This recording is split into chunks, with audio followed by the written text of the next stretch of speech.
ये जानू ये लिहाज आप लोग अगर ये गाना सुने होंगे तो आप लोग को ये गूंज रहा होगा कानों में एकदम पक्का है। फाइनली जो ये जानू ये लिहाज प्रियांशु पांडे ने इस गाना को गाए थे और इसमें गौरव शर्मा ने एक्टिंग करते हुए आपको नज़र आए होंगे इस मूवी में, और एक बूढ़ी माता नज़र आए होंगे और एक बच्चा, जो कि बहुत ही ये सॉन्ग फिलहाल बहुत ही तगड़ा होने वाला था, लेकिन बट इसे अभी यूट्यूब से हटा दिया गया है। हटाने के कारण आप लोग वीडियो के लास्ट तक बने रहें, हम आपको सब इन्फॉर्मेशन पूरी तरह से बताने वाला हूँ। तो इस गाने को मामले को लेकर मैं आपको बताना चाहता हूँ कि जो खेसारी लाल पर बेबुनियाद जो आरोप लगाया जा रहा है वो कतई गलत है और ये नहीं होना चाहिए। और जो अखिलेश बाबा है, जो इन पे अगर है तो थोड़ा बहुत जैसे म्यूजिक लिया गया है, ऐसा बात नहीं, लेकिन बर्ड पर तो किसी का अधिकार नहीं। लेकिन अगर ये म्यूजिक अखिलेश कश्यप बाबा को मैं बोलना चाहता हूँ कि आप काम कीजिए तो फिलहाल एकदम पूरी अच्छी तरह से काम कीजिए, ना कि किसी छोटे कलाकारों को गाना के या तो म्यूजिक हो या किसी भी वर्ड को यूज जल्दी नहीं करें। जो वायरल वर्ड है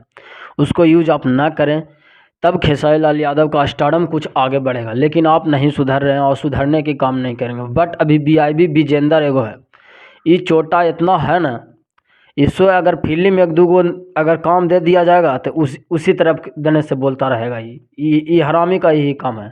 ये बीआईबी जब विजेंदर सिंह है, खास करके ये इतना हरामी आदमी है। तब पवन सिंह का ये कुछ उल्टा पलटा बोल रहा था जब खेसारी लाल यादव इनको फिल्म में रख लेते, तब अब फिल्म ये कर लिया, जब इसको पैसा उसा मिल गया तो अब जो ये गाना के बारे में अब खेसारी लाल यादव पर ये डायरेक्ट आरोप लगा रहा है। तुम सुधर जाओ, ये गलत बात है और तुमको कोई भोजपुरी इंडस्ट्री में कोई महत्व भी नहीं है। तो ऐसी फेंकाल चाहे, एक तो चेहरा भी तुमको एकदम क्या बोले झा टाइप के है। तो थोड़ा सा आप अच्छे से रहो भोजपुरी इंडस्ट्री में, जैसे वो भी फिलहाल अभी अच्छे से रहो। और ज़्यादा उल्टा पलटा काम करेगा कोशिश करेगा तो इतना मार मारूंगा ना जितना एगो तुम हो, ऐसा दूसरे को बदनाम। आज तक ना बहुत ही पुर्जे से इन लोग के ऐसी धंधा चलता होगा दूसरों को बदनाम करना। तो बाकी थैंक यू, लव यू, नमस्कार। आप लोग जाने की इजाज़त दें।